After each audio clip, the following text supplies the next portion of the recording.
Hello and welcome back to the channel. If you're new to the channel, my name is Nick. I went through a pretty decent body transformation and I actually fell in love with running during that timeline. So I wanted to talk about the 5 reasons why I think running's important and why you should start running. So let's get started. Build your body, sharpen your mind, and extend your life. It's hard, but running might be the single most powerful tool for physical and mental health, and science proves it. But the first thing, longevity and VO2 max. Running literally adds years to your life. Just 50 minutes of running per week lowers risks of cardiovascular disease, cancer, and all-cause mortality by 30 to 40%. Running strengthens your heart, improves blood flow, and regulates cholesterol and blood sugar.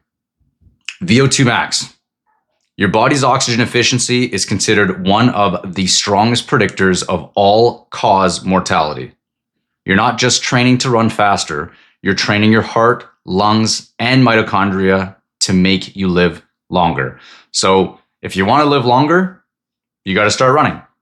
Running obviously isn't the only way that's going to help you live longer, but it's definitely one of the best things to do. Weight loss and body composition. Now, obviously, if you're going to run, you're going to burn more calories. Journal of Sports and Medicine in 2015 found that running burns 25 to 30% more calories per minute than most other steady state exercises. Obesity Review meta-analysis showed that runners tend to maintain lower body fat percentages even with similar diets to non-runners. Running boosts your calorie burn during the run and increases your resting metabolism for hours afterwards. That's called the afterburn effect. Running just burns a heck of a lot of calories because it's just hard, especially when you're first starting out. Your heart rate is quite high when you first start. Your joints and muscles are starting to get used to it, and it just burns a lot of calories. Mental fortitude and resilience. I really like this one because I do a lot of running alone, and it does definitely strengthen your mental grit and your mind muscle, your mentality and fortitude. Neuroscience research shows that endurance exercises increase prefrontal cortex activity, which improves self-control and goal persistence. Regular runners show greater activation in brain reward pathways even after fatigue. When you train your body to push past discomfort, your brain learns discipline. Every mile is a mental rep. And I can't stress that one enough. I think I'm so much more mentally strong now than I used to be. Getting up and going for a workout is not really hard for me anymore. It used to be. I needed to, all the stars had to align. I had to have slept well. I had to make sure that I had enough nutrition the night before, which is crazy. When you're overweight, you always have enough nutrition and glycogen to do any workout. But since I've done so much running, I actually feel bad when I don't run. It's become part of my lifestyle. And I do like running alone with no music. I've done even a half marathon on a track with no music, which is a little bit on the crazy side, but I think it makes you mentally strong in a lot of different ways. Stress relief and mood regulation. 2023 American Journal of Psychiatry study found that 30 minutes of running 3 times per week was as effective as antidepressant medication in mild to moderate depression. Running forces you into the present moment, breathe, stride, rhythm. It's meditation in motion. And that's why I like running without music, because you are meditating. Meditation is living as in the present as you can, basically, and freeing your mind of all the thoughts that you have. And since running's so difficult, especially at first, you're taking each step is kind of painful. You're thinking about your Achilles, you're thinking about your quadriceps and your glutes, and you're breathing, and you don't want to step on a rock or step on a soft spot on the concrete. Building confidence and identity. Doing hard things is hard. So completing small tasks, consistent goals triggers dopamine, reinforcing the brain's motivation and reward pathway. Runners often experience increased self-efficacy, which is the belief in their ability to succeed, after only a few weeks of training. When you run on the days you don't feel like it, you start to see yourself as capable, and that confidence spills into everything else. So since running for most people at the beginning is very difficult, and myself included, you lack confidence. You're trying to find yourself in a way, and you're trying to get your health back.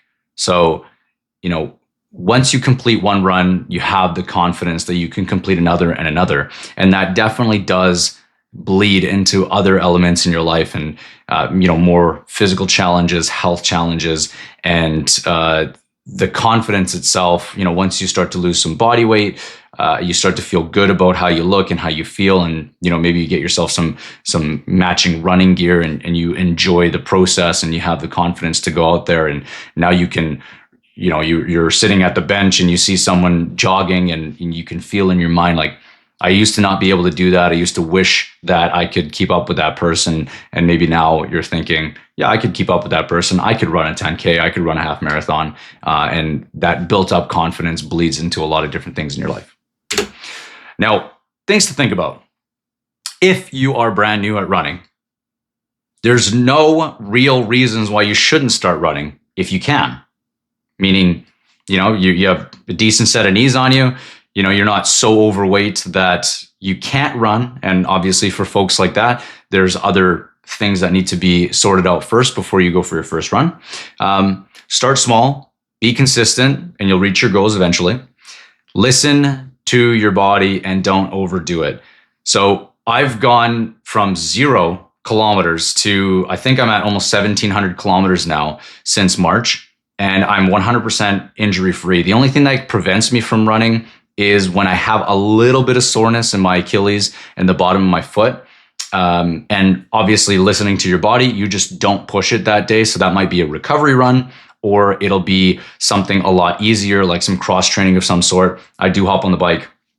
You can walk up a hill or go for a hike or something like that. And that'll kind of, make sure that you're not overdoing it. It's far better to run slower more often than to run fast once in a while. You'll reduce the risk of injury, and you will build the aerobic foundation with more time in zone 2.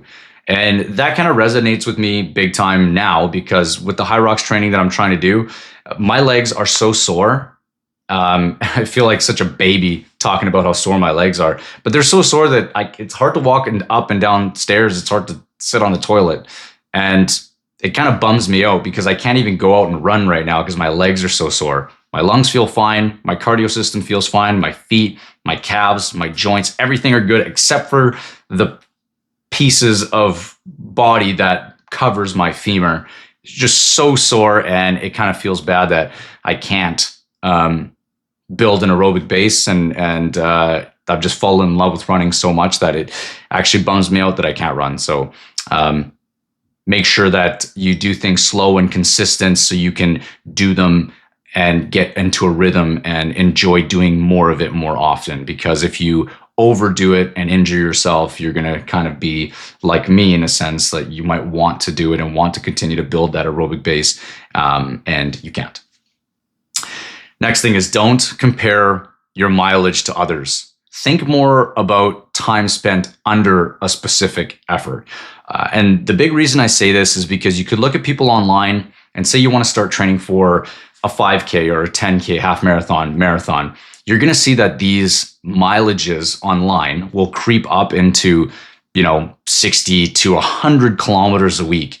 Now, those numbers are not necessarily meant for the beginner or even intermediate. It's more into the advanced and elite. And just as a reminder, if you compare yourself to an elite runner, you might be able to train a similar style to them, but you cannot look at the kilometers or miles covered, because that individual has built such a large aerobic base over the course of time and might have up to 15 years of running experience, which means that their aerobic base is there, their VO2 max is there, their joints are there. They're also probably a different body composition.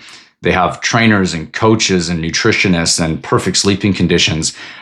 So they don't really get injured. But the main focus about, kind of what I want to explain about effort is one person's 10K might be a 35-minute zone 2, which kind of seems crazy, but I think that's an extreme example. But there's some professionals out there that run 4 minute per kilometer or a 6:26 or 6 mile pace, and that's zone 2 for them.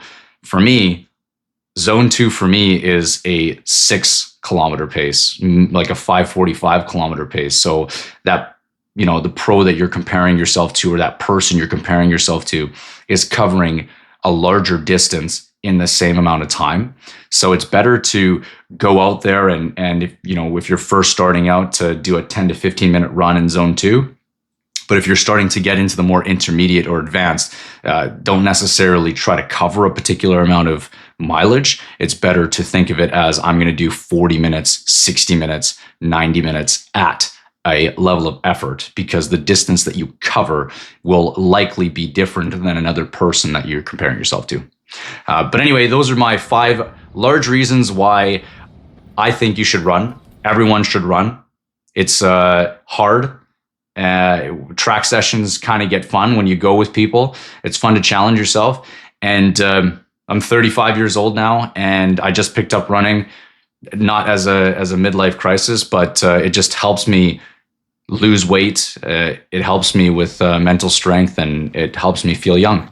So if you enjoyed the video, please feel free to like and subscribe. And if you stayed all the way to the end, I always leave an email contact in the description. So if you want any free advice, send me an email and I have no problem responding. I slowly want to build a business around personal training. So this is a good start. I'd like to do a lot of free stuff, try to kind of see how people respond to how I give advice, and build a bit of credibility, and go from there. So thanks for watching.